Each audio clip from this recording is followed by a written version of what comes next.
안녕하세요. 시드라스입니다. 성도 여러분. 자, 그런데 무슨 일이 일어나고 있는 걸까요? 우리들에게, 우리 기독교인들에게요. 자, 아파서 그러니까 몸이 아파서 중병에 들어서 치유사역자를 찾아갔는데 치유기도 받을 때는 병이 나았어요. 그런데 집에 돌아오고 나니까 다시 병이 재발하거나 몇 년 후에 보니까 다시 병이 재발합니다. 그래서 병원 신세를 지거나 혹은 수술을 받거나 혹은 심지어는 사망하는 사람까지 생겨납니다. 많은 기독교인 가운데 왜 이런 일이 일어나는 걸까요? 치유사역자한테 분명히 기도 받을 때는 병이 나았어요. 그런데 이 치유사역자에게 기도를 받았는데도 불구하고 여전히 병이 재발하고 여전히 같은 병으로 사람이 병원에 입원하고 수술하고 죽어나갑니다. 그러니까 완전히 제대로 치유사역이 되지도 않은 거죠. 그죠? 기독교인들에게 왜 이런 일이 일어날까요? 성도 여러분, 현재 미국의 통계가요, 아파서 치유사역자들을 찾아가서 치유기도를 받은 다음에 병이 그 자리에서 나았긴 나았는데 나중에 며칠 후에, 몇 주 후에, 빠르면 몇 시간 후에 혹은 몇 달 후에, 몇 년 후에 다시 봤더니 병이 재발해 있고 여전히 치유가 되지 않은 상태더라 라고 말씀하시는 분들이 95%라고 그래요. 치유사역자한테 치유를 받았던 기독교인들의 95%가 다 병이 재발했다라고 얘기를 합니다. 왜 이런 일이 일어나는 걸까요? 그래서 지금 현재 미국의 그 건강보험 회사들은요, 돈을 엄청나게 많이 벌고 있어요. 왜냐? 자꾸 새로운 병이 생기거나 자꾸 병이 재발해서 병원에 입원하는 사람들이 많아지니까 돈을 엄청 많이 법니다. 보험회사들이. 그리고 자꾸 매년 보험비를 올려도 아픈 사람이 계속 생겨나고 병원은 계속 가야 하니까 보험료를 자꾸 인상을 해요. 그런데 보험료를 인상을 해도 여전히 아픈 사람들은 병원에 가야 할 수밖에 없어요. 그러니까 미국의 보험회사들은 굉장한 돈을 법니다, 지금. 그리고 현재 교회 나가는 사람들을 보시잖아요. 그럼 교회 나가는 사람들의 대부분이 다 병자예요, 병자. 어떤 목사님이 정식으로 통계를 내봤대요. 미국 국민의 그러니까 미국 국민이라고 하는 것은 아파서 치유사역자를 찾아가서 신유의 기도를 받은 그런 기독교인들 얘기하는 겁니다. 그렇게 기도를 받은 사람들 중에 5% 정도밖에는 치유되지 않았다라고 하는 그런 통계가 있습니다. 첫날 치유사역자 찾아가가지고 치유사역 받았을 때는 나았는데 세월이 지나고 보니까 병이 재발하고 병원에 입원하고 사망하고 한 이런 사람들을 다 제외하고 보면은 실제로 영구적으로 몇십 년이 지나도 치유받은 상태를 유지하는 사람들은 한 5% 정도밖에 없다라고 하는 통계가 나왔어요. 자, 이거 뭔가가 크게 잘못된 겁니다. 기독교인들에게. 그리고 치유사역자들에게도 뭔가가 크게 잘못된 거예요. 치유사역자들도 자기가 기도를 해준 다음에 기적이 일어나는 걸 보고 치유가 된 줄 알아요. 치유된 줄 알고 돌려보냅니다. 그런데 그 사람이 얼마 후에 죽어요. 그런데 치유사역자는 그것도 모르고 여전히 자기가 완벽한 치유의 은사, 신의 은사 받았다고 자랑하고 막 떠들고 돌아다니죠. 그죠? 자기가 얼마 전에 기도해 준 사람이 혹은 몇 년 전에 기도해 준 사람이 병이 재발해가지고 병원에 입원해서 수술하고 수술받다 죽고 하는 이런 현상이 생기는데도 여전히 자기는 신유은사 받았다고 막 자랑하고 다니죠. 전국적으로. 자, 성경에서는 분명히 아버지 하나님께서 우리 성도들의 죄를 용서해 주셨다고 나와 있어요. 예수 그리스도의 보혈을 통해서. 그리고 성경에도 또 나와 있기를 아버지 하나님께서는 예수 그리스도를 통해서 우리 성도의 병을 다 치유하셨다고 분명히 얘기하고 계십니다. 그럼에도 불구하고 치유 사역자들하고 성도 간에 뭔가 연결이 되지 않는 그런 점이 있어요. 그리고 성도들하고 하나님과 하고 그 사이에 뭔가가 줄이 끊어져 있는 그런 부분이 있습니다. 연결이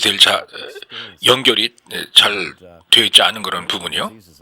그래서 오늘 모신 헨리 라이트 목사님께서는요, 바로 이렇게 기독교인들이 간과하고 놓치고 있는 점, 하나님과 기독교인들 사이에 끊어져 있는 그 점을 한번 설명해보고 논의해보려고 이 자리에 모셨습니다. 그래서 어떻게 하면은 우리가 하나님과 연결되지 못한 그런 부분을 다시 제대로 이어서 하나님 아버지께서 우리에게 주시려고 하는 그러한 성경에서 말하고 있는 치유를 어떻게 하면은 제대로 받아서 간직할 수 있겠느냐. 하루 이틀 혹은 한 달, 두 달, 1년, 2년 간직하는 것이 아니고 30년, 40년, 50년을 지났는데도 여전히 50년 전에 하나님께서 치유해 주신 병이 여전히 나은 상태를 어떻게 하면 유지할 수 있겠느냐. 40년 전에 하나님 아버지께서 치유해 주신 그 질병을 치유된 상태로 어떻게 하면 유지할 수 있겠느냐. 바로 이런 점에 대해서 이야기를 좀 한번 나눠보도록 하겠습니다. 여러분, 하나님 아버지는 거짓말을 하지 않는 분이세요. 병을 치료했다고 해놓고 치료를 안 해주시는 그런 분이 아닙니다.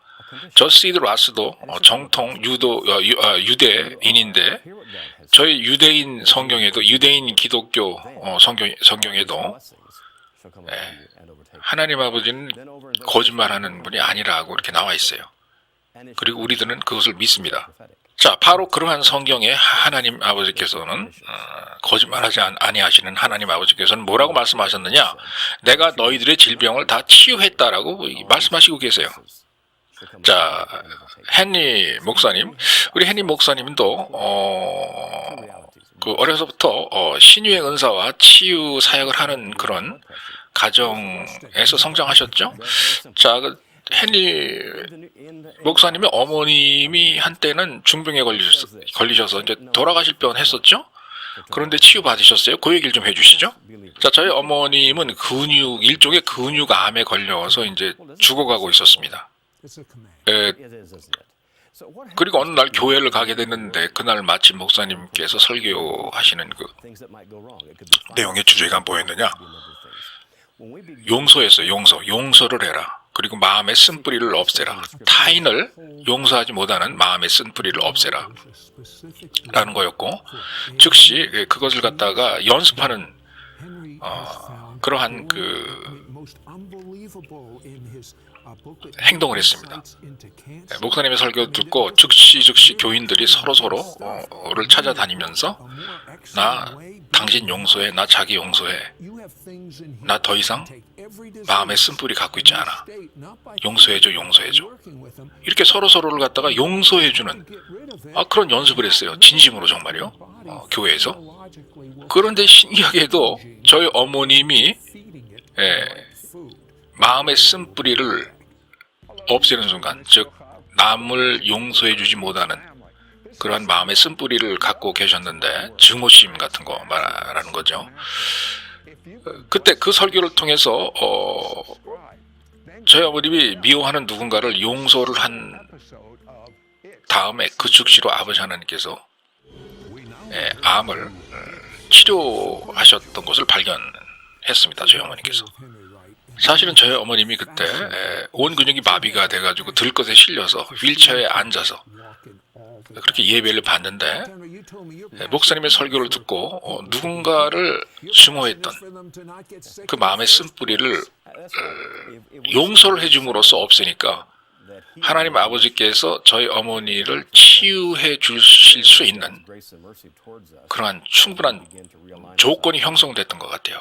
그래서 저희 어머니께서 그때 암에서 치유를 받았던 것 같습니다. 그래서 그때야 비로소 즉 하나님 아버지께서 우리에게 주신 그 치유에 관한 언약의 약속 있죠. 그곳에 관한 그 어떤 적합한 조건과 환경이 저희 어머님의 마음속과 저희 어머님의 영혼 안에서 형성이 되니까 누군가를 용서를 함으로써 치유가 일어났던 것 같아요. 자, 헨리 형제님은 지금 이제 목사님이십니다. 교회를 운영하고 계시죠. 그리고 교회에서 치유 사역을 하십니다. 안수기도도 하시고 그리고 성찬식을 통해서도 이제 치유 사역을 하십니다. 자, 이렇게 많은 교인들에게 치유 사역을 하셨는데, 자, 그 결과는 좀 어떻습니까? 솔직히 말씀드리죠, 시드라스 형제님. 그렇게 제가 치유 사역을 하잖아요. 그러면 다 치유받아요. 아주 처음에 볼 수 있는 첫 결과는 좋습니다. 그런데 또 솔직히 말씀드리죠. 그리고 나서 시간이 조금 지나잖아요. 며칠이 지난다거나 몇 주가 지난다거나 몇 달이 지난다거나. 그러고 나서 조사를 해보고 통계를 내보면은 거의 대부분이 99% 이상의 교인들이 다시 똑같은 병이 재발해요. 거의 치유받은 사람이 없다는 걸 갖다가 제가 깨닫습니다. 솔직한 고백이에요. 치유받은 사람은 손가락에 꼽을 정도입니다. 한두 명, 두세 명 정도를 제외하고는 다시 다 병이 재발합니다. 그래서 제가 이 문제를 놓고 하나님 아버지에게 나아가서 기도를 드렸어요. 왜 이런 현상이 일어나죠? 왜 이 사람들이 병이 나았다가 다시 재발하나요? 그것도 99%의 대부분의 교인들이 왜 이런 현상이 일어나죠? 라고 하나님에게 물어봤습니다. 제가 하나님 아버지에게 그랬어요. 하나님 아버지, 당신의 말씀 가운데 당신께서는 우리 몸 안에서 질병을 일으키는 그러한 요소를 다 없애셨고, 그리고 병이라는 게 우리의 죄로 인해서 오는데 우리의 죄를 다 용서해 주셨다고 말씀하지 않으셨습니까? 라고 하나님에게 물어봤어요. 그런데 하나님 아버지께서 저에게 보여주시는 성경 구절이 있었어요. 디모데 후서 2장 24절, 25절, 26절이었습니다. 그래서 제가 그 구절을 읽어보니까 그 구절에서 뭐라고 이야기를 하고 있느냐. 사탄이 여전히 우리가 사는 이 세상의 주인이고 주인 행세를 할 수 있고, 그리고 기독교인들을 공격하고 괴롭힐 수 있는 법적인 권리를 갖고 있다라고 쓰여 있더라고요. 그런 내용이 쓰여 있었어요. 심지어는 믿는 사람들에게도 사탄은 합법적으로 공격할 수 있고 질병을 가져다 줄 수 있다고 쓰여 있더란 말이에요. 그런데 사탄이 가지고 있는 이 법적인 권리는요, 믿지 않는 사람들을 사탄이 그렇게 공격할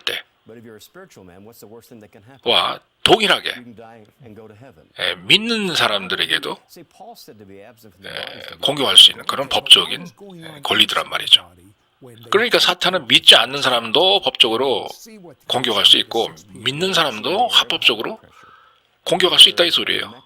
모든 종류의 저주스러운 그런 무기를 가지고 말해요. 질병도 거기에 포함이 되는 거죠. 제가 정말 그 구절을 읽고 마음에 충격을 받았어요. 사도 바울이 쓴 이 서신서가 이렇게 놀라운 그런 내용을 담고 있구나 라는 것을 느꼈습니다. 사탄이 우리 기독교인의 삶에 합법적으로 저주를 가져다 주고 공격을 할 수 있는 어려움을 가져다 줄 수 있는 그런 권리가 있다라고 하는 사실을 제가 깨달았을 때 너무너무나 충격받았고 놀랐었습니다. 자, 성경에서는 분명히 말이죠. 하나님의 친절하심으로 어떤 기독교인이 죄를 졌을 때 누군가 죄종을 보내서 그 사람으로 하여금 깨닫게 하고 감화감동하게 해서 회개하면은 마귀의 올무에서 벗어나게 해주시겠다고 분명히 성경에서 말씀을 하고 계십니다. 그럼에도 불구하고 기독교인들이 여전히 그러한 올무에서 사탄의 올무에서 벗어나지 못하는 이유가 자 제가 어떻게 생각을 했냐면요. 그 이유가 만약에 하나님 아버지께서 우리에게 주신 그 약속의 언약 약속의 그 언약에 관한 조건을 혹시나 우리 믿는 기독교인들이 최선을 다해서 어기지 않는다고는 주장하지만 하나님이 볼 때는 바로 그 언약의 조건을 우리 기독교인들이 우리들도 모르게 무의식적으로라도 지키지 않고 어기고 있는 것은 있지 않은가. 바로 그런 것 때문에 기독교인임에도 불구하고 여전히 질병이 떠나지 않고 자꾸만 질병이 재발하는 건 아니냐. 이런 생각을 하게 됐어요. 예, 맞습니다. 헨리 라인 목사님. 제가 가만히 또 생각을 해보니까 말이에요. 어느 기독교인이 자기가 뭐 병에 걸린다 해가지고 화가 나가지고 은행에 권총 들고 와서 은행을 털 사람도 없고 막 그냥 간간 행위를 하고 돌아다닐 사람도 없다고 보여집니다. 그리고 어느 기독교인이 자기가 병이 들렸다고 해가지고 뭐 누구를 죽이거나 뭐 하는 그러한 범죄를 저지를 사람도 없다고 봐요.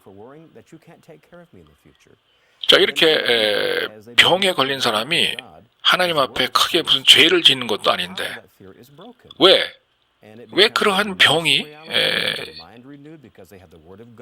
그러한 기독교인들에게 다가왔을까요?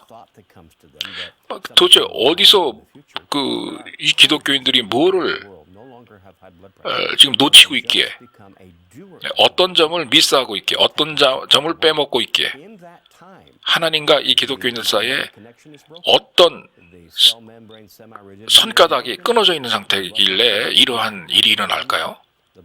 자꾸 치유되었던 병도 재발하고 없었던 병도 자꾸 다가오는 그런 현상이 왜 자꾸 일어나는 걸까요? 네, 맞습니다. 시드라스 형제님. 제가 생각할 때는 대부분의 기독교인들이 하나님 앞에 지는 중범죄 그러면 큰 걸 생각해요. 뭐 살인이라든가 강간이라든가 은행을 턴다든가 하는 그런 큰 일을 생각합니다. 그러나 사실은 그런 것보다도 우리가 생각할 때 별거 아닌 조그만 죄들이 있죠. 마음속에 남을 용서하지 않는 쓴뿌리 같은 것, 조금 누굴 좀 싫어하는 그런 마음. 이런 것들이 오히려 하나님 앞에서는 살인이나 강간이나 은행을 터는 죄보다 더 큰 죄일 수 있다라고 하는 것을 제가 발견했습니다. 결국은 남을 증오하기 때문에 남을 싫어하는 그러한 남을 용서하지 못하는 그 쓴뿌리가 내 마음에 자리 잡도록 가만히 놔두고 방치하고 있다는 얘기는 뭐냐? 결국은 나 자신을 증오한다는 거예요. 남을 증오하면서 그 증오가 내 자신을 증오하게 되는 그런 증오심으로 바뀌죠. 결국은 자기의 영혼으로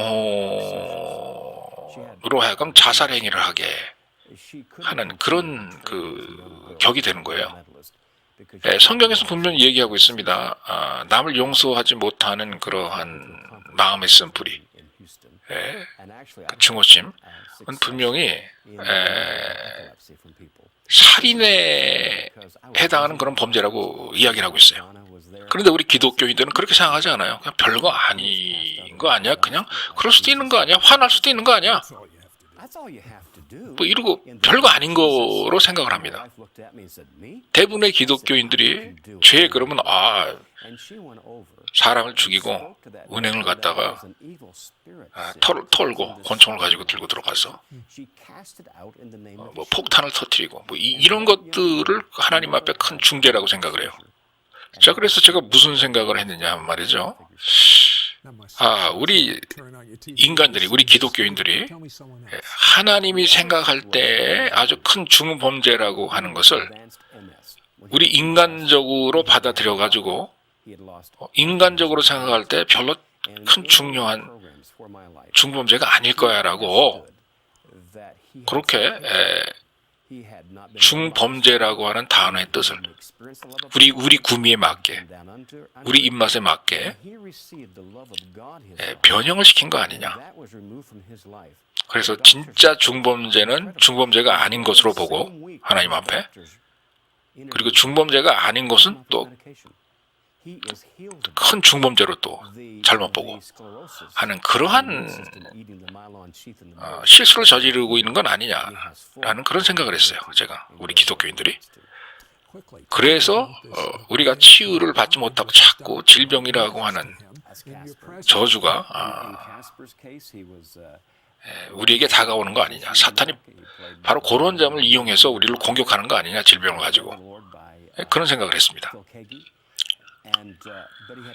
헨리 목사님 아까 말씀하시기를 사람한테 있어서, 성도에게 있어서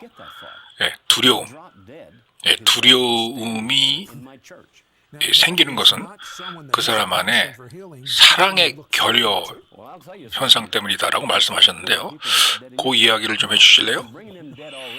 네, 알았습니다. 요한 1서 4장 18절에서 말씀하시길 사랑 안에는 두려움이 없다고 이야기하셨어요. 그리고 완전한 사랑은 두려움을 내쫓는다고 이야기를 했죠. 그 구절에서. 두려움 자체는 일종의 그 정신적인 고문입니다. 그리고 두려움 때문에 고통을 받는 사람은 대개 보면은 그 안에 하나님의 사랑을 느끼지 못하고 있어요. 그렇기 때문에 누구든지 간에 하나님의 완전한 사랑을 느끼거나 감지를 못하잖아요. 그러면 그런 사람 앞에는 항상 두려움이 그 사람의 문 앞에서, 마음의 문 앞에서 노크를 하고 있습니다. 문을 두드리고 있어요. 들어가겠다고. 한번 주변을 돌아보시면서 가만히 한번 그 생각을 해보세요. 어떤 사람이 어려서 자기 아버지로부터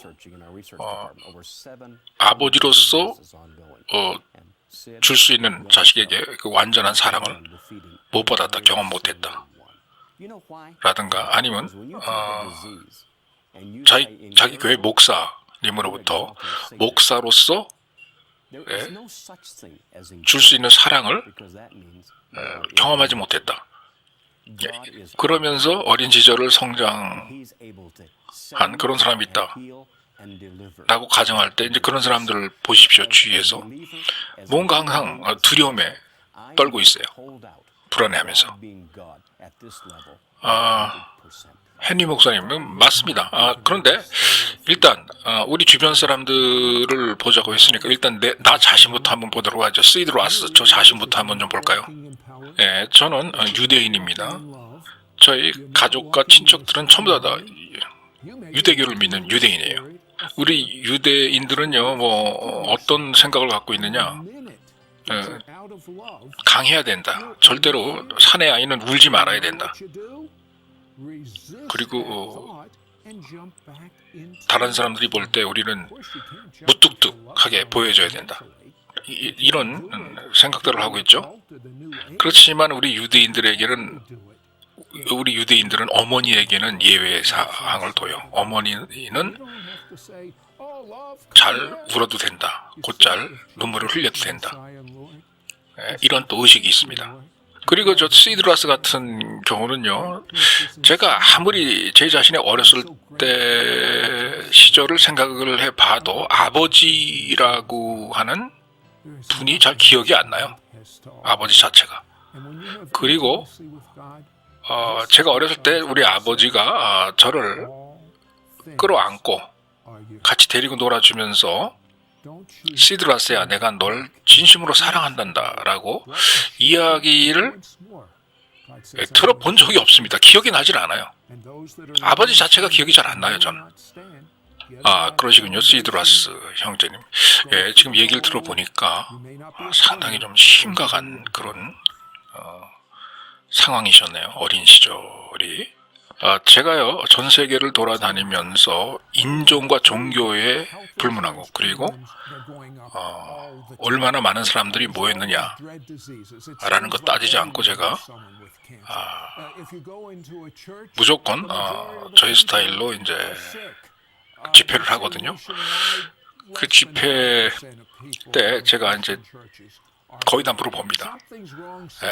어렸을 때 자기 아버지가 자기에게 나는 너를 사랑한다 라고 하는 말을 들어보신 적이 없거나 기억이 안 나시는 분, 손 좀 들어보세요. 그러면 95% 이상의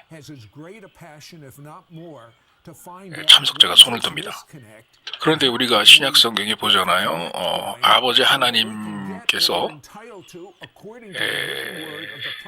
우리에게 들려주신 소리, 그의 아들에게 들려주신 소리가 나타나는 그런 경우가 있었는데 딱 3번 그런 경우가 있습니다. 이는 내 아들이라, 나의 사랑하는 아들이라, 그리고 내가 기뻐한다 라고 하는 그런 음성이었죠. 예수 그리스도에게 하신 음성적인 하나님 아버지의 사랑의 표현이었어요. 많은 사람들이 이런 두려움을 갖고 있어요. 아버지 하나님께서 과연 나를 사랑할까? 정말 내가 아버지 하나님께 사랑받을 만한 사람일까? 라고 하는 그러한 두려움을 갖고 있습니다. 헨리 목사님, 사람들이 이런 거 아닐까요, 혹시? 지적으로는 하나님이 자기 자신을 사랑하는 걸 아는데, 지식적으로는. 그러나 그들의 깊은 마음속 안에 진심으로 그 사랑을 느끼지 못하는 어떤 그런 문제가 있지 않을까요? 네, 맞습니다. 세이드라스 형제님. 관계성, 특히 사랑하는 관계는요, 그 지적인 그러한 관계가 아니죠. 지식으로 사랑을 주고받는 게 아니죠. 마음과 진심과 진정으로 그의 영혼에서 우러나오는 그러한 관계가 형성이 됐을 때 사랑을 주고받을 수 있습니다. 사랑을 느낄 수가 있어요. 우리들 대부분이 다 알아요. 뭐가 틀리고 뭐가 맞는 건지. 우리가 우리 주변 사람, 우리 이웃들을 사랑을 왜 해야 하는 건지, 왜 하지 않으면 그것이 틀린 건지 다 압니다. 이렇게 우리가 지적으로 이 사랑이라고 하는 개념을 안다고 해서 우리가 우리 주변 사람들을 진심으로 사랑할 수 있는 그런 능력이 있다라고 하는 건 또 아닙니다. 왜냐? 우리들 중에 많은 사람들이 사랑이 뭔지를 알지만 우리들 자신을 사랑해 주었던 어떤 롤마를 우리가 정말 사랑을 받아서 존경할 만한 어떤 그런 인물들이 없었던 사람들이 우리들 가운데서는 대부분이기 때문에 지적으로 우리가 사랑이 먼저 한다, 사랑을 해야 한다, 우리 이웃들을 이라고 하는 개념을 갖고 있어도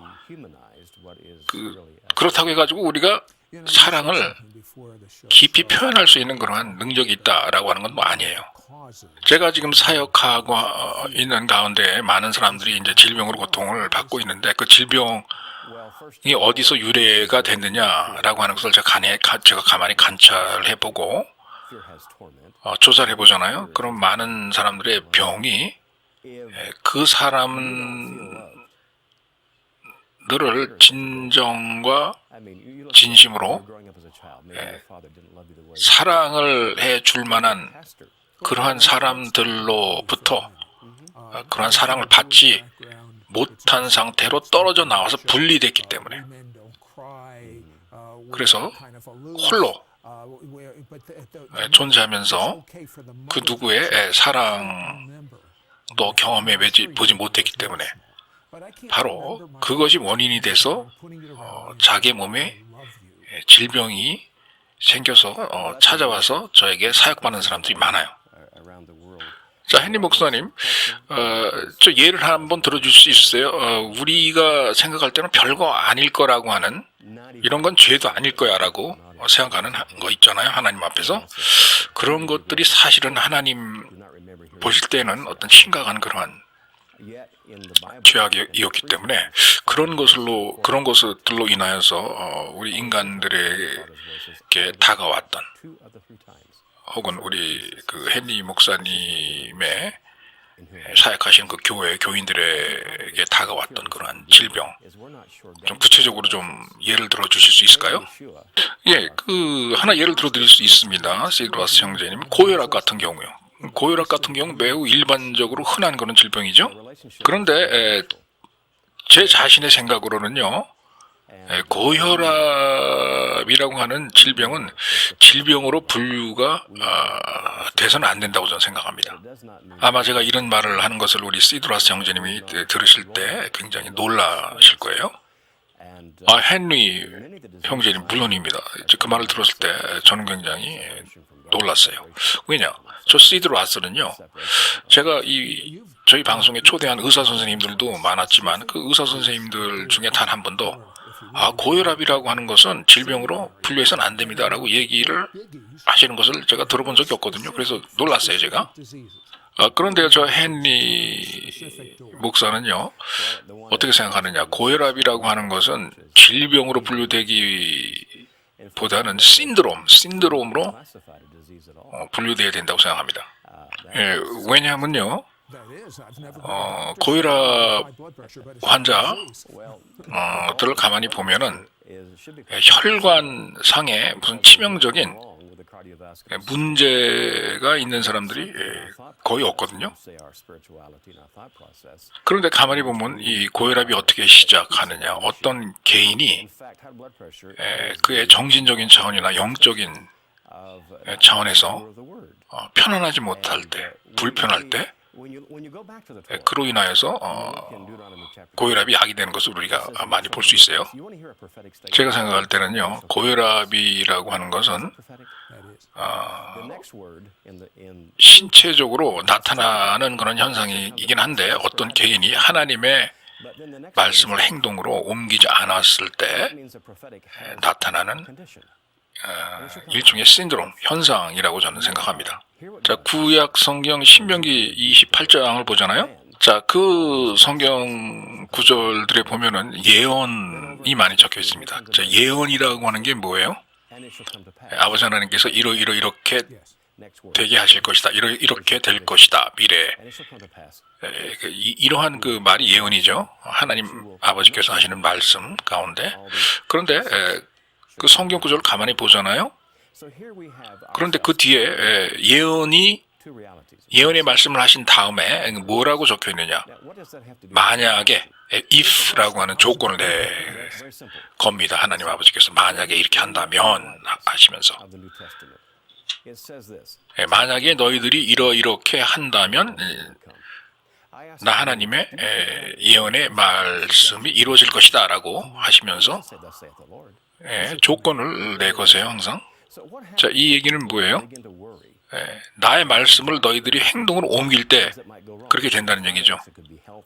내가 하나님 아버지께서 하라고 지시하신 대로 이렇게 행동으로 옮길 때, 즉 성경의 말씀을 행동으로 옮길 때 그렇게 된다는 얘기예요. 그죠? 하나님의 예언이 이루어진다는 얘기입니다. 그냥 막 이루어진다는 게 아니고 그 성경 구절에서는 분명히 얘기하고 있어요. 나 여호와의 말에 너희들이 순종하고 나 여호와의 말대로 행할 때 그러면 이러이러한 축복이 너희들에게 다가올 것이다. 다가와서 너희들을 집어삼킬 만큼이나 많은 양의 축복이 너희들에게 임할 것이다 라고 그렇게 말씀하신 거예요. 그리고 15장에도 보면 말이죠. 거기도 또 예언의 말씀이 있습니다. 아버지 하나님께서 이러이러한 일이 이루어질 것이다 라고 이제 선포하시죠. 그런데 거기서도 보면 또 만약에 이렇게 너희들이 한다면 이라고 하는 조건을 붙이세요. 자, 그 구절에는 뭐라고 쓰여 있느냐? 만약에 너희들이 나 여호와의 말을 만약에 듣지 않기로 결정을 해서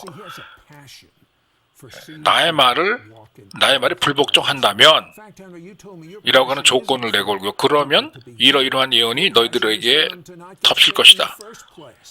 어떤 예언이냐? 온갖 저주와 안 좋은 일이 너희들을 집어삼킬 것이다 라고 그렇게 말씀하고 계세요. 그래서 우리 인간이라고 하는 것은 항상 이 두 개의 극단적인 것 사이에 이렇게 놓여 있습니다. 하나님의 저주, 하나님의 축복 가운데서 우리는 왔다 갔다 하면서 살고 있는 게 우리 인간이에요. 그 두 개의 극단적인 그런 상황을 놓고 말이죠. 자, 그러면 이러한 하나님의 말씀이 고혈압과 어떤 그 상관관계가 있을까요? 자, 제가 설명을 해드릴게요. 자, 신약 성경에 어떤 구절이 있습니까? Take no thought for tomorrow. 내일을 위해서 걱정하거나 근심하지 말라라고 하는 말씀이 계시죠? 왜냐하면 뭐예요? 내일이라고 하는 시간이 안 다가올 수도 있으니까. 그럴 수 있다는 얘기죠? 자, 제가 이 구절을 보고 많은 사람들에게 질문을 합니다. 이게 어떤 종교 철학적인 그러한 문장입니까? 아니면 하나님 아버지의 명령입니까? 라고 묻습니다. 시드라스 형제님 어떻게 생각하세요? 예, 저는 하나님 아버지의 명령이라고 생각합니다. 헨리 목사님. 자, 시드라스 형제님, 그러면 어떻게 될까요? 사람들이 만약에 자기 앞날이나 내일을 위해서 염려하고 걱정을 막 하게 된다면 어떻게 되는 걸까요? 자기 자신의 앞날의 금융의 상태라든가 건강의 상태라든가. 자, 헨리 목사님이 설명을 더 하시기 전에 제가 헨리 목사님의 저서를 잠깐 소개해드리고 싶습니다. 헨리 목사님의 이 저서, 제가 지금 이 화면에 보여드리는 이 저서에는요, 어떤 특정한 질병이 믿는 사람에게 들어오는 특정한 길이 있고 특정한 문이 있다 라고 하는 사실을 잘 적어놨어요. 자, 우리 헨리 목사님이 사역하시는 거는요, 이 책을 바탕으로 성도들에게 바로 이러한 질병이 들어올 수 있는 그 길과 문을 닫아버리면 다시 건강해질 수 있다라고 하는 그러한 사실을 가르치는 건데요. 실제적으로 많은 좋은 그런 결과를 보고 있습니다. 그리고 이 책에 실린 내용들은 단지 헨리 목사님의 생각이 아닙니다. 헨리 목사님이 여태까지 사역하시면서 직접 보고 목격한 그러한 사실을 바탕으로 구성해 놓은 그런 훌륭한 책이에요. 자, 헨리 목사님, 제가 알기로는요, 헨리 목사님의 목회 방침은 병든 사람들을 치유해 주시기보다는 사람들로 하여금 아예 처음부터 병에 걸리지 않도록 조심해라 라고 하는 것이 우리 헨리 목사님의 목회 방침이라고 들었습니다. 예, 맞습니다. 시드라스 형제님. 물론 치유라고 하는 것은 하나님께서 우리에게 주시는 보너스예요. 그러나 그렇다고 해가지고 하나님의 뜻이 우리 믿는 신자가 일단 아파서 하나님의 축복을 경험하기 위해서 치유사역을 받는다. 이건 하나님의 뜻이 아니에요. 물론 치유라고 하는 것을 하나님께서 우리에게 보너스로 주셨지만 하나님 아버지의 뜻은 애당초 우리 성도가 아프지 않는 겁니다. 병에 걸리지 않는 그런 생활을 하는 거예요. 자, 신명기 7장에 보잖아요. 그러면 하나님 아버지께서 뭐라고 말씀하셨느냐? 만약에 나 여호와가 너에게 하는 말을 듣고 복종한다면 위에 언급된 질병들이 너희들을 집어삼키지 않을 것이다 라고 이렇게 말씀하셨어요.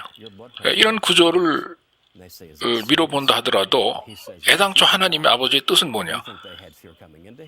인간이 질병에 걸리지 않기를 원하시는 것이 하나님 아버지의 뜻이었다는 것을 알 수 있습니다. 자, 한번 여러분의 삶을 한번 상상해 보실 수 있겠어요? 여러분이 여러분의 나이 끝까지 장수하시면서 살아가시는데 단 한 번도 질병에 걸리지 않는 그러한 삶을 살아가신다라고 한번 상상해 보실 수 있겠어요? 신앙적으로 그런 것이 가능합니다. 절대적으로 불가능한 게 아니에요. 그런데 해니 목사님의 책에 서술해 놓으신 것처럼 어떤 특정한 잘못된 행동은 어떤 특정한 질병을 유리할 수 있다, 가지고 올 수 있다라고 하는 그러한 말씀을 많이 적어 놓으셨는데 만약에 이 방침을, 이 지침을 그대로 성도가 지키고 따라한다면 정말 그들이 병에 걸리지 않을 수 있을까요? 물론입니다. 시드로아스 형제님, 확실합니다. 시드로아스 형제님, 진리라고 하는 거 아시죠? 성경의 진리에 대해서 뭐라고 말씀하셨나요? 진리는 너희들을 자유케 할 것이다 라고 말씀하셨어요. 그런데 우리의 삶을 한번 보세요. 우리의 과학을 한번 보세요. 심지어는 우리의 의학을 한번 보세요. 여기서 추구하는 게 진리를 발견해서 진리를 추구하는 겁니까? 아닙니다. 아직도 여전히 과학이 많이 발전했다 하지만 그리고 의학이 많이 발전했다 하지만 우리들의 의술은 아직까지 암흑기라고 저는 생각합니다. 우리들의 의학과 우리들의 의술이 겨우 한다는 게 뭘 하느냐? 인간의 질병이 나타내주는 어떤 증상 정도 가지고 그 주변을 뱅글뱅글 도는 확실한 어떤 그 해결책을 제안하지 못하고 그런 수준에 밖에는 도달해 있지 않아요. 우리의 의학과 과학도요. 확실한 해결책을 우리에게 제시해 주지 못합니다. 겨우 한다는 게 질병 걸린 사람을 그냥 잘 매니지해주는 그 사람의 통증과 증상을 조절해주는 정도의 일밖에 하지 못해요. 우리들의 의학은요. 여러분 어떤 특정한 질병에는 그 질병을 야기시키는 저 밑에 어떤 그 영적인 뿌리가 있다라고 하는 것은 여러분이 알고 계셔야 할 절대로 없어지지 않는 그러한 하나님 아버지의 진리예요. 일단 헨리 목사님, 사람의 몸이 어떻게 변화합니까? 어떤 사람이 걱정을 하기 시작할 때 일단 걱정에 대한 그 이야기부터 해보죠. 좋은 질문이십니다, 시드라스 형제님. 자, 이 개념을 잘 이해하셔야 돼요. 영혼과 정신과 육체는 서로 연결되어 있다. 서로 하나다라고 하는 생각을 하셔야 됩니다. 이 세상에 많은 사람들이 나의 정신과 나의 몸은 서로 연결되어 있다 라는 거 정도는 다 알아요. 그러나 영혼의 세계까지는, 영혼의 차원까지는 잘 들여다보지 못하죠. 그런데 여러분 두려워하잖아요. 그러면 두려워하는 영이 옵니다. 영적인 차원에서 모든 뿌리가 만들어져요. 모든 문제와 질병의 뿌리가 만들어집니다. 신약성경 디모데 전서에서는 분명히 말씀하고 있어요. 하나님 아버지께서 우리에게 주신 거는 두려워하는 마음이 아니다라고 분명히 이야기하고 있어요. 오히려 하나님 아버지께서는 우리에게 능력을 주셨고 사랑을 주셨고 그리고 건강하고 단단한 마음을 주셨다라고 말씀하시고 계십니다. 두려워하는 마음 대신에 여러분 한번 상상해 보실 수 있겠어요? 이러한 과정 가운데 영적인 과정 가운데 사람의 병이 만들어질 수 있다. 두려워하는 영이 인간의 영에 먼저 와서 역사하고 뿌리를 내림으로써 그로 인해서 그 영향이 마음에 전달이 되고 마음을 통해서 육체까지 영향을 가해서 질병의 형태로 나타난다. 이렇게 한번 생각해 보실 수 있으시겠어요?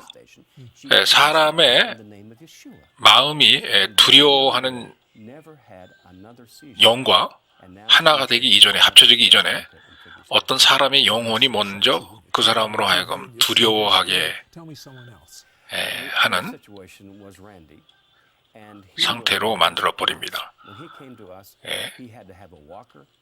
어떤 안 좋은 영이 어떤 사람의 영에 먼저 와서 역사를 한다 이겁니다.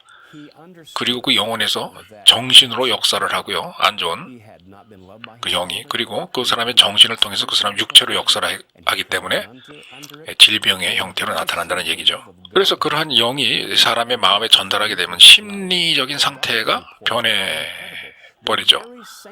무슨 생각을 하게 되느냐? 좋은 생각을 하게 하는 게 아니고 그 사람이 그 사람 미래에 무슨 안 좋은 일이 자기한테 생길까라고 하는 그런 생각부터 하게 돼요. 두려움이 막 임하면 그 사람의 정신세계에 그리고 그 사람의 육체도 거기에 밸런스를 맞춰서 또 따라갑니다. 그래서 그 사람의 육체에 지대한 영향을 미치죠. 질병의 형태로 그 영향력이 나타나게 됩니다. 그러니까 헨리 목사님, 그 사람의 영을 통해서 그 사람의 마음에까지 전달된 안 좋은 생각들이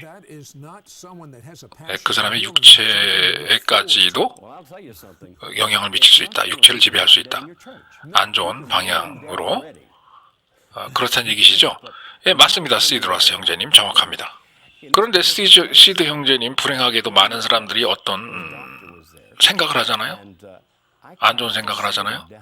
그러면 그 생각이 자기 자신이 스스로 만들어낸 줄 오해하고 착각합니다.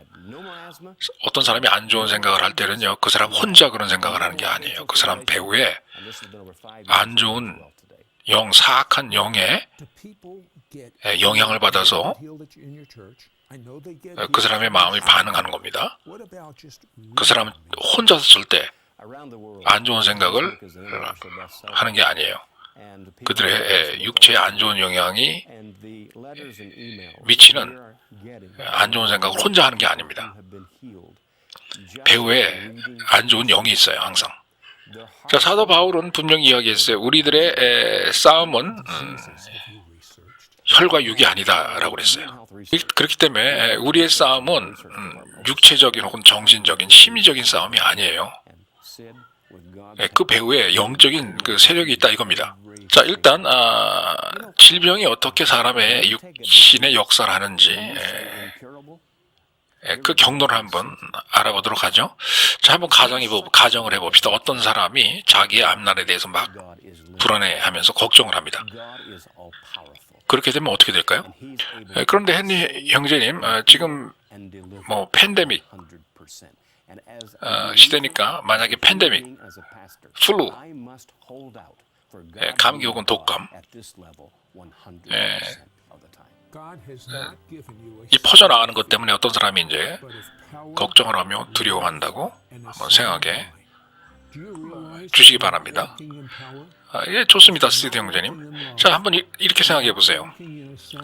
어떤 사람이 그런 팬데믹에 대해서 두려움을 느낄 때, 예, 가장 안 좋게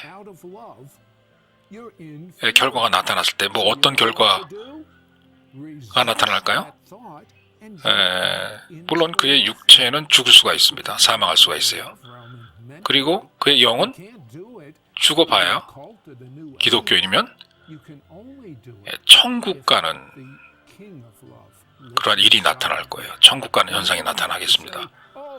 그거는 그렇게 나쁜 건 아니죠, 그죠? 사도 바울 같은 경우는 뭐라고 그랬냐 말이죠. 자기 자신은 육신을 가지고 이 세상에 사는 것보다 그렇게 사느니 차라리 자기의 영을 가지고 천국 가서 아버지 하나님과 같이 살겠다. 차라리 그걸 선택하겠다라고 이야기를 했어요. 그런데 헨리 형제님, 어떤 일이 일어납니까? 어떤 사람이 막 안 좋은 생각이 들어갈 때 그것을 갖다가 그 사람의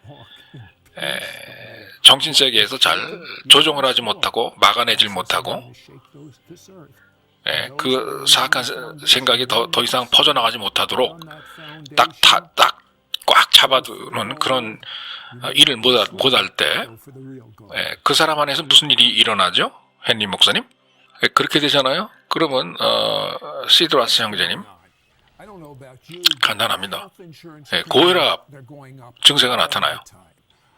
그렇게 걱정을 많이 하는 사람은요, 그 사람 몸 안에 있는 혈관에 있는 벽에 존재하는 조그만 막이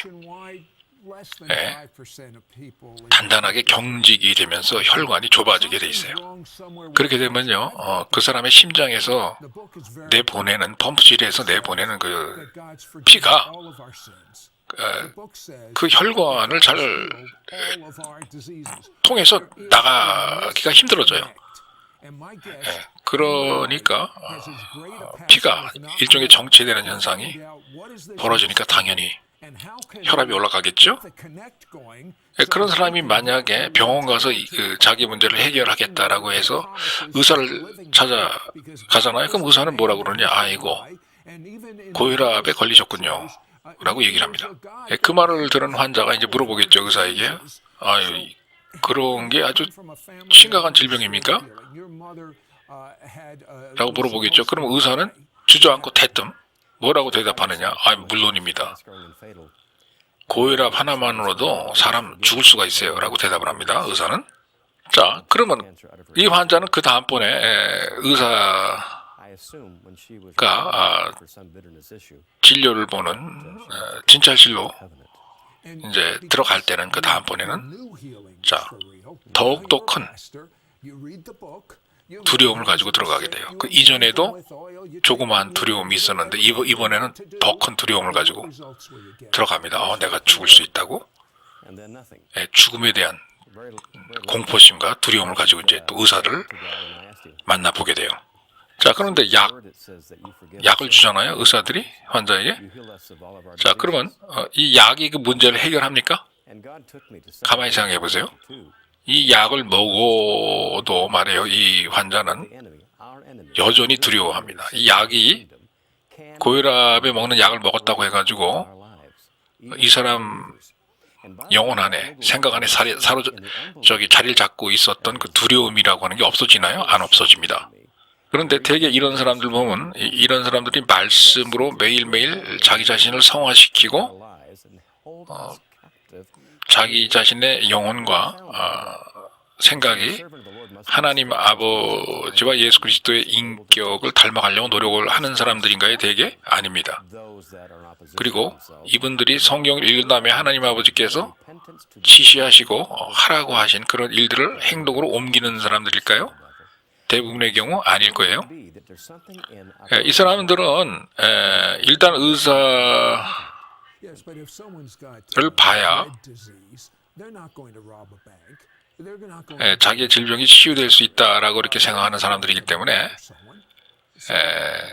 하나님의 말씀에 의해서 이 사람들의 삶이 조정을 받는 게 아니고 의사가 주는 약에 의해서 조정을 받아요. 그 약 때문에 그의 몸의 밸런스가 유지가 된다는 얘기입니다. 네, 그러면 헨리 목사님, 그 고혈압 환자가 그 사람의 문제를 해결하려면 이제 어떻게 해야 될까요? 예, 간단합니다. 시드라스 형제님, 다시 성경으로 돌아가서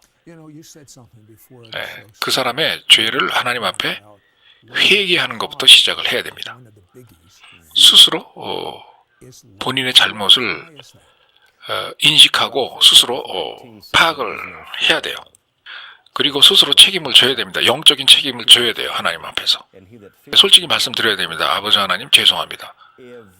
이러한 영적인 섭리와 영적인 원리 원칙이 숨어서 나를 괴롭혀 왔던 것을 제가 몰랐습니다.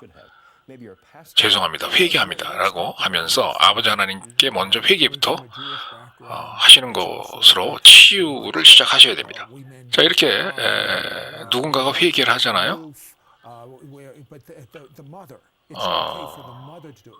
그러면 성령님이 곧 그 사람의 몸에 역사를 하기 시작하세요. 그리고 성령님이 그 사람 몸 안에 역사를 하시면 두려움을 내쫓습니다. 그 사람의 몸의 병을 야기시키는 두려움을 내쫓아요. 그래서 두려움이라고 하는 것은 더 이상 큰 존재로 이 사람한테 다가오는 것이 아니고 점점 작아지는, 없어져가는 힘이 약한 존재로 변합니다. 그리고 하나님 아버지의 말씀을 묵상하면서 앞날을 걱정하는 것보다 하나님 아버지께서 어떤 해결책을 주셨느냐라고 하는 생각을 이제 더 많이 하게 되죠. 문제의 해결책이 주어지는 거예요. 그 사람들 앞에. 자, 솔직히 말해서 통계를 말씀드리겠는데요. 우리 주변에 수백 명, 수천, 수만의 사람들이 하나님의 말씀을 읽고 행동을 옮겼을 때 고혈압이 그 사람들에게서 떠나가서 고혈압으로부터 치유함을 받은 그런 경우가 어마어마하게 많습니다. 굉장히 많아요. 실제 통계가 그렇습니다. 특히 앞날에 대한 걱정을 하지 않을 때, 미래에 대한 걱정을 하지 않을 때 치유되는 경우가 많아요. 이렇게 두려워하는 그런 마음이 없어지게 되잖아요. 그러면 심장도 제대로 박동하게 되고 심장과 같이 연동해서 또 작용하는 순환계, 혈관들도 넓어지게 됩니다. 혈관벽이 긴장을 하지 않게 돼요. 그렇게 함으로써 고혈압에서 해방이 되고 치유가 되는 거죠. 그런데 더 좋은 소식은 이러한 일들이 의사가 주는 약 없이 또 해결이 됐다는 거예요. 많은 사람들이 그렇게 치유를 받았습니다, 이미.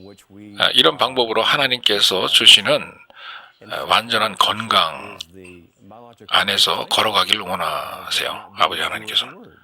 자, 이렇게 질병의 지배를 받지 않기 위해서는요, 아버지 하나님께서는 우리가 영적으로 변하길 원하시는 겁니다. 모든 것이 영적으로 변화될 때 두렵게 만드는 두려움의 영을 내어 쫓을 때 치유의 현상이 나타나는 것처럼 아버지 하나님께서는 항상 우리가 영적으로 먼저 치유를 받기를 원하십니다. 그리고 우리의 영혼을 하나님의 말씀으로 제대로 관리를 하기를 원하세요. 헨리 목사님, 어저께 저녁 때 저희가 같이 식사를 하면서 우리 환경이 우리에게 주는 질병에 대해서 얘기를 했습니다. 그것은 무엇이 그 근원, 원인이라고 생각하시는지요? 시드 형제님 말씀 잘 하셨습니다. 자, 인간의 환경, 우리의 환경 여건이 우리에게 주는 질병, 그 근원을 우리가 생각해 보면요, 우리 주변의 자연 환경이 뭐가 잘못돼서 우리에게 병을 주는 것보다 우리 주변의 대인 관계나 인맥 형성이 잘못됨으로써 그러한 인간 관계와 대인 관계로 구성된 우리 주변의 환경이 정신적인 환경, 영적인 환경이 잘못됨으로써 우리에게 주는 질병이 아주 많습니다. 결국은 다 이런 것들도 두려움, 사랑의 부족, 사랑의 부족으로 야기되는 어떤 한 개인의 마음속에 존재하는 두려움으로 인해서 마귀가 역살해서 그 사람의 몸 안의 질병을 야기하는 게 되겠습니다. 여러분, 여러분의 이뮤인 시스템, 즉 방어 기전, 여러분 체내의 방어 기전, 이 어떻게 망가집니까? 여러분의 마음이 부서졌을 때, 여러분의 속마음이 상처를 입었을 때, 여러분의 안사람이 상처를 입었을 때, 바로 여러분의 몸 안에서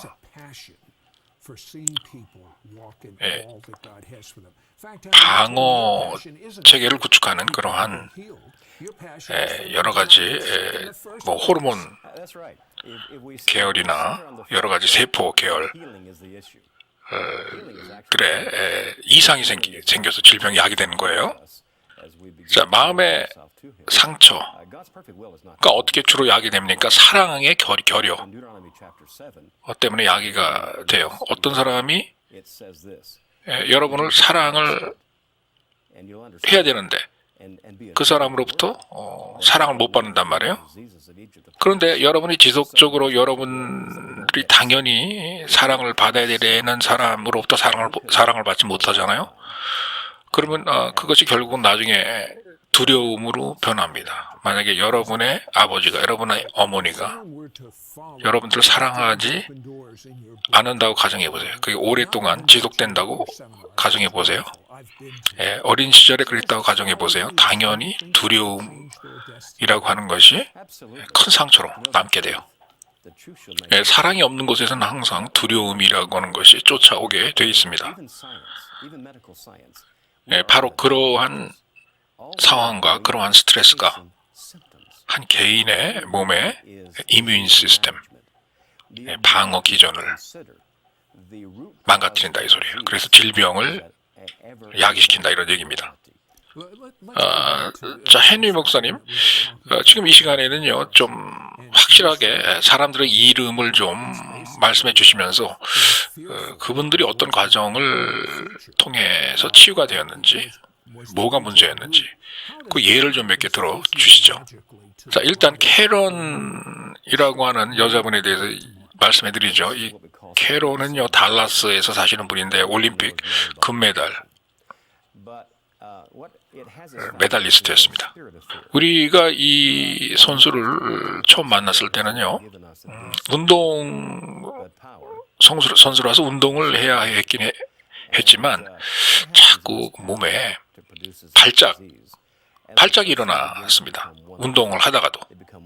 어렸을 때부터 자꾸 운동을 하다가 발작이 일어나니까 운동을 할 수가 없어요. 자, 이 선수가 스케이트를 탔는데 스케이트를 타면서 발작이 일어나면은 금메달을 딸 수가 있겠습니까? 없습니다. 그런데 하루는 이 여성분의 부모님이 제가 개최하는 치유 사역 컨퍼런스에 이 선수를 데려왔어요. 그때 당시 휴스턴에서 개최를 하고 있었어요. 제가 사실은요 제가 예전부터 이러한 그 발작 증세가 일어나는 분들에 관한 치유 사역에 있어서 상당히 많은 성공을 거두어 왔었습니다. 그래서 그때 당시 제가 이 컨퍼런스 사역 때문에 굉장히 바빴기 때문에 제가 제 부인 다나에게 가서 좀 사역을 하라고 나 대신 부탁을 했었어요. 왜냐하면은 가서 안수하고 그 배후의 역사하는 사악한 영을 내어 쫓기만 하면 되는 거였거든요. 그래서 저희 부인이 가서 안수를 하고 예수 그리스도 이름으로 마귀와 귀신을 내어 쫓았어요. 그 자매 몸 밖으로요. 그런데 신기하게도 그 여자 스케이트 선수가 그 이후로는 단 한 번의 발작 증세도 보이지 않았었습니다. 오늘날까지요. 그래서 그로 인해서 피겨 스케이트 금메달리스트가 됐습니다. 미국에서도 금메달리스트고요. 전 세계에서도 금메달리스트예요. 해니 목사님 다른 분에 대해서도 또 한 분 좀 소개를 해주시죠. 랜디라고 하는 남자분이 계셨어요. 이분은 거의 몸이 마비가 된 상태로 저희를 찾아왔었어요. 그래서 우리가 사용하는 프로그램 가운데 For My Life라고 하는 프로그램이 있습니다. 나의 생명을 위해서라고 하는 그런 치유사역 프로그램이 있었어요. 그 치유사역 프로그램을 통해서 이 랜디라고 하는 남자분이 뭘 깨달았느냐, 자기 스스로를 증오하고 미워하는 그러한 문제가 있다라고 하는 것을 깨달았어요. 이분도 역시 자기 아버지로부터 어려서부터 사랑을 제대로 받지 못하고 자라났었습니다. 아버지의 사랑이 뭔지를 모르고 평생을 자랐어요. 그런데 저희 치유사역 프로그램을 통해서 육신의 아버지가 아닌 영혼의 아버지, 하나님 아버지의 사랑을 경험하고 하나님 아버지의 사랑이 이 랜디 형제의 영혼과 마음 속에 불과 같이 밀어 닥쳤을 때 이분을 진료하는 의사, 병원에서 의사들이 이분의 증상이 호전되는 것에 대해서 보고서를 냈는데 정말 믿을 수가 없을 정도로 많이 호전이 됐었습니다. 우리가 이분에게 치유 사역을 하고 바로 그 다음 주에 가서 의사에게 진료를 받았었는데 의사가 바로 일주일 만에 이 랜디 형제가 더 이상 약을 복용하지 않아도 된다는 그러한 진단을 내렸어요. 그런데 이 랜디라고 하는 분은요, 오늘날 이 시간 이때까지 치유가 된 상태입니다.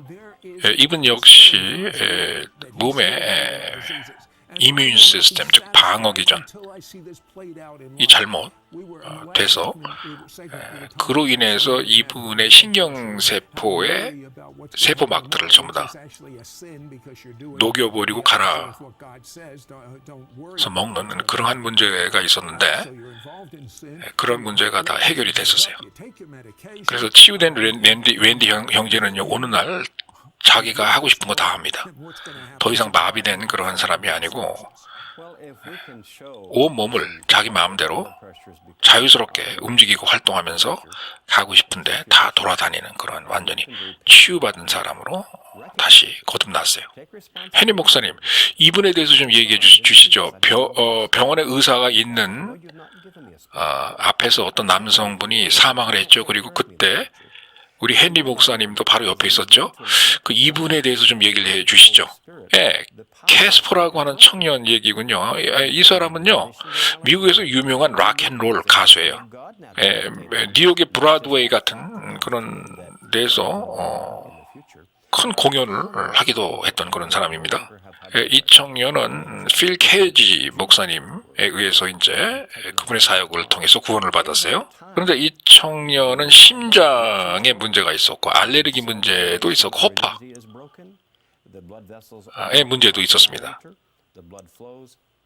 이분의 의사가 하도 치유가 안 돼가지고 오죽했으면 이분의 의사가 자기는 못 고치겠으니까 나보고 좀 치유 사역을 해서라도 좀 병을 고쳐 달라고 나한테 데리고 왔어요. 이분 의사가 자기 환자를.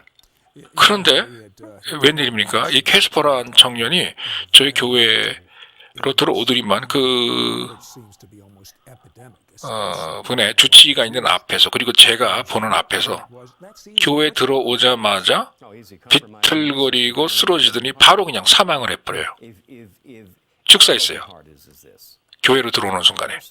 정말 그때 당시 저도 놀랐었습니다. 어떤 경우 가끔가다는 이미 죽은 사람을 갖다가 교회로 데려와서 기도해달라고 하는 경우는 가끔씩 있을 수 있습니다. 그런데 살아있는 사람이 교회로 들어오다가 교회 안에서 즉시 사망해버리는 경우는 그렇게 흔치 않아요. 굉장히 놀랐었어요. 저도요. 그때 당시 보니까 그 맥박이 짚혀지지를 않더라고요. 이 캐스퍼라고 하는 청년의 몸에서. 의사가 그렇게 점검을 한 다음에 사망했다고 선언을 하고요. 그 이후에 제가 바로 예수 그리스도 이름으로 이 캐스퍼라고 하는 청년에게 임한 사망하게 하는 영, 죽어버리게 하는 영, 죽음의 영을 꾸짖고 내어 쫓았습니다. 그런데요, 기적이 일어났어요. 예수 그리스도 이름으로 죽게 하는 영을 꾸짖고 내어 쫓으니까 다시 생명이 돌아왔습니다. 이 캐스퍼라고 하는 청년에게로 다시 살아났어요. 그런데 신기한 것은요, 이 청년이 다시 되살아났을 때는 갑자기 예전에 앓고 있었던 심장 질환도 없어졌고, 예전부터 알고 있었던 알레르기 질환도 없어졌고, 그리고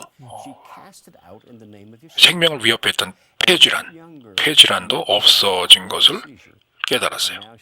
그리고 이 캐스퍼라고 하는 청년은요, 오늘날 이 시간 이때까지 건강하게 살아있으며 완벽하게 치유가 되었습니다. 그런데 해니 목사님의 사역이나 집회나 교회에서 많은 사람들이 치유되는 것을 제가 알고 있습니다. 그런데 제가 하나 궁금한 게 있어요. 우리 해니 목사님이 집필한 이 저서 있죠. 이 책을 읽고도 많은 사람들이 치유를 받나요? 이 책이 사실은요, 미국에서뿐만이 아니고 전 세계에서 이제 베스트셀러입니다. 그런데 전 세계에서 이메일이 저희 사무실로 날라 들어오거든요. 그러면 그 이메일의 내용이 뭐냐?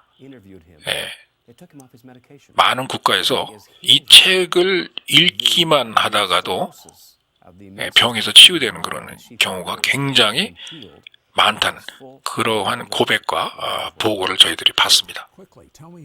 전 세계로부터 그런 소식이 들려와요. 그런데 해니 목사님의 사역에서 말이죠, 되게 몇 개의 그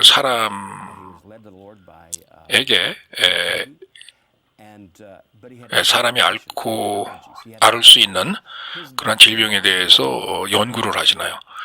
시드라스 형제님, 저희 사무실에서는요, 저희 직원들이 여태까지 한 700여 개 이상의 사람이 알아서 고통을 받을 수 있는 그런 질병에 대해서 이제 연구를 하고 있습니다. 그리고 거기에 대한 치유 방법에 대해서도 우리가 연구를 하고 있습니다. 그리고 저희들은 하나님의 도움으로 700개가 아니라 그 이상, 즉 모든 종류의 인간을 괴롭힐 수 있는 질병에 대한 치유 방법을 알아낼 예정입니다. 여러분, 누구든지요, 병에 걸리잖아요. 그리고 병에 걸렸다고 이거 큰일 났네 하잖아요. 그러면 아셔야 돼요. 그 자체만으로도 사탄을 높여주는 그러한 행동과 말을 하는 거예요. 여러분들이. 내가 이 병에 걸렸으니까 이제 나을 수가 없겠네. 내가 걸린 병은 불치의 병 아니야? 라고 하는 말을 하면은 안 됩니다. 하나님 안에서 치유가 될 수 없는 그런 병은 없어요. 하나님 아버지는 전지전능하시고 그 능력이 무한하십니다. 제한받는 사항이 아무것도 없어요. 아버지 하나님은 여러분을 구해 주실 수 있고요. 그리고 치료해 주실 수 있습니다. 조금만 낫게 하는 게 아니고 100% 완벽하게 다 낫게 하시고 치유해 주실 수 있어요. 저는 한 교회 목사로서요, 주님께서 저에게 주신 양들을 인도해 가는 그러한 사람으로서 책임을 지고 100% 우리의 병을 치유하시는 그런 하나님을 우리 성도들에게 소개할 겁니다. 그리고 여러분들에게 소개해 드릴 겁니다. 시청자 여러분, 하나님 아버지께서는 여러분들에게 두려워하는 마음을 절대 주지 않으셨습니다. 그러나 아버지 하나님께서 여러분들에게 주신 것은 능력과 사랑과 건강한 마음이에요. 명심하십시오, 시청자 여러분. 여러분이 사랑 가운데 걷지 않을 때는 능력 가운데 걷지 않는 것과 똑같습니다. 그리고 사랑 가운데 걷지 않으면 건강한 마음 가운데에서 여러분이 걸어가는 것이 아니에요. 아마도 두려움에 떨면서 걸어가겠죠. 이렇게 하심으로써 여러분 스스로를 점검하시는 여러분이 되시기 바랍니다. 명심하세요. 여러분이 사랑을 가지고 삶을 살아가지 않잖아요. 그러면 그 순간부터 여러분은 두려움 가운데 삶을 걸어가게 됩니다. 그럴 때는 여러분 어떻게 해야 될까요? 회개하시고 바로 내 이웃과 여러분 자신을 사랑하는, 하나님을 사랑하는, 그래서 하나님의 사랑을 받는 그 사랑의 길로 다시 되돌아오셔야 될 겁니다. 여러분, 이 세상적인 방법으로는 불가능하지만 아버지 하나님의 방법으로는 가능합니다. 그리고 예수 그리스도가 여러분 안에 사시면 그곳으로 가능합니다. 여러분이 사랑하는 그러한 길로 걸어가는 것이 가능합니다. 형제자매 여러분, 아버지 하나님의 도움을 받고 예수 그리스도의 도움을 받으시고 성령님의 도움을 받으셔서 지금부터 영원토록 두려움의 길에서 걸어가는 것이 아니고 하나님의 사랑을 듬뿍 받고 사랑하는 사람의 길로 행하시기 바랍니다. 그래서 두려움을 없애셔서 모두 다 치유받고 건강한 삶을 사시기를 바랍니다. 감사합니다.